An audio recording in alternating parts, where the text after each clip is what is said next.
In 1884, something happened in Berlin that would change the course of human history. 14 European nations gathered around a table. Not a single African was present. Yet in that room, they carved up an entire continent, our continent, like a piece of meat at a feast. This is the story of the scramble for Africa. But more importantly, this is the story of what Africa could have been. Before Berlin, Europeans controlled barely 10% of African soil. Within 30 years, they would claim nearly all of it. Why? 3 reasons. First, greed. Africa's gold, diamonds, rubber, and ivory fueled European factories and filled European treasuries. Second, ego. European powers, Britain, France, Germany, Belgium, Portugal, Italy, competed for global dominance. Colonies meant power. Africa became their chessboard. Third, arrogance.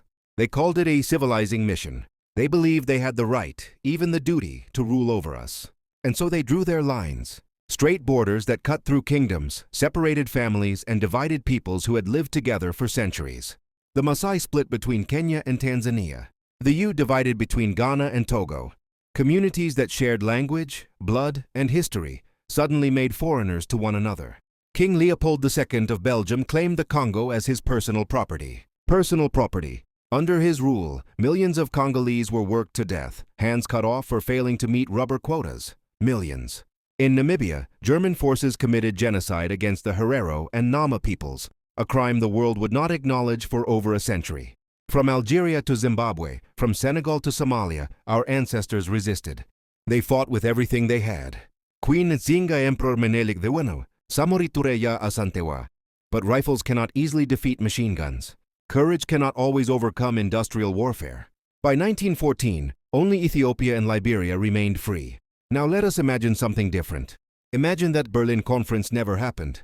Imagine Africa was never colonized. What would our continent look like today? First, consider our borders. Instead of lines drawn by strangers, we would have boundaries shaped by our own cultures, our own histories, our own choices.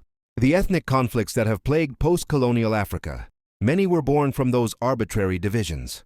Without them, perhaps the unity that our ancestors understood would still guide us. Second, consider our wealth. The Congo's cobalt, South Africa's gold, Nigeria's oil, Libya's reserves. For over a century, this wealth flowed outward, to London, Paris, Brussels, building European cities, while African villages went without schools or hospitals.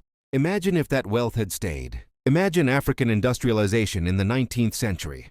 Imagine cities built by African architects, economies shaped by African merchants, innovations born from African minds, uninterrupted, unexploited. Third, consider our knowledge. Colonizers burned our libraries. They dismissed our science, our medicine, our philosophy as primitive. The great centers of learning, Timbuktu, Fez, Alexandria, had preserved knowledge for centuries. What more might we have discovered? What cures might we have found? What technologies might we have created? And finally, consider our dignity. Generations of our people were taught to see themselves as lesser. Our languages labeled inferior. Our religions called savage. Our very humanity questioned. Without colonization, we would have entered the modern world as equals, partners, not as subjects begging for independence. Now, I am not here to tell you that pre-colonial Africa was perfect. It was not. No civilization is, but it was ours. We cannot change the past. The scramble happened. Colonization happened. Its wounds are still healing. But here is what I know as an African, as a proud descendant of those who endured. We are still here. Our languages survive. Our cultures adapt. Our people build. The question is no longer what was taken.